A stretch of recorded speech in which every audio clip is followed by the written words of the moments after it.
Dear students, question number 4 of exercise 13.2.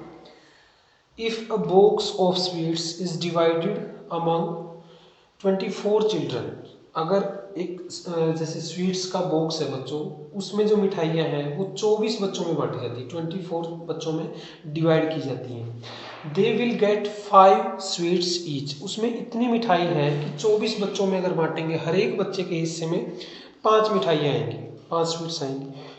How many would each get, हर एक को कितनी मिले if the number of the children is reduced by 4, अगर number of children जो वो 4 कम कर दिए जाएं, जितने टोटल थे उनमें से 4 कम कर दिए जाएं। सबसे पहले बच्चों आपने देखना है कि यहाँ कंपैरिजन किन किन चीज़ों का है। तो टेबल तैयार करनी है, चाहे डायरेक्ट प्रोपोर्शन का क्वेश्चन हो चाहे इनवर्स प्रोपोर्शन का क्वेश्चन हो। सबसे पहले हमने एक टेबल तैयार करनी है।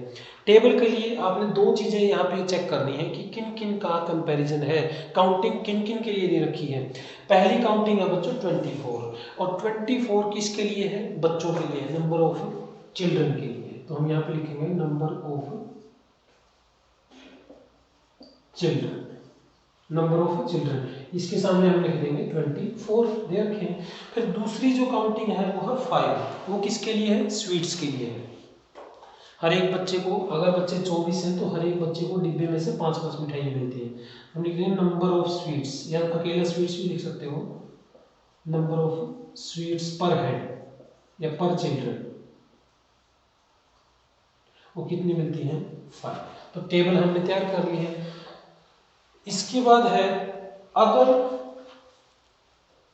How many would each get if the number of the children is reduced by 4। Reduce का मतलब होता है कम करना।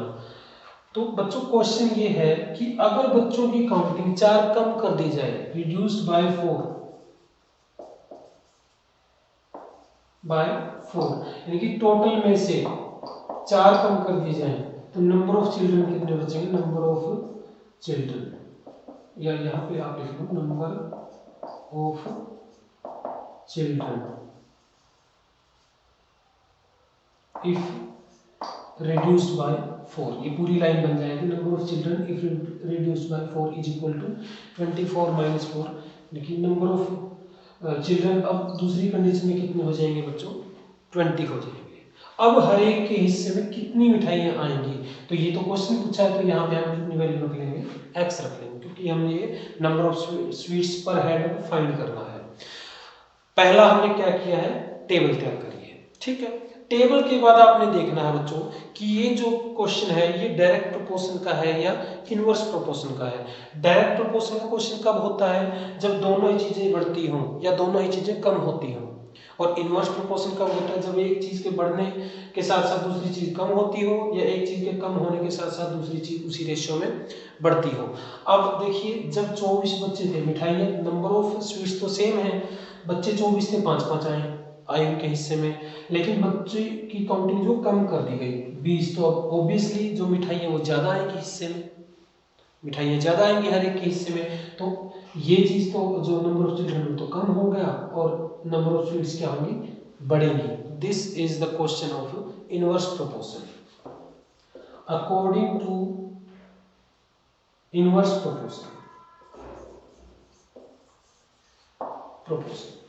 इनवर्स प्रोपोर्शन को कैसे सोल्व करते हैं हम? इन दोनों की मल्टीप्लाई इज इक्वल टू इन दोनों की मल्टीप्लाई।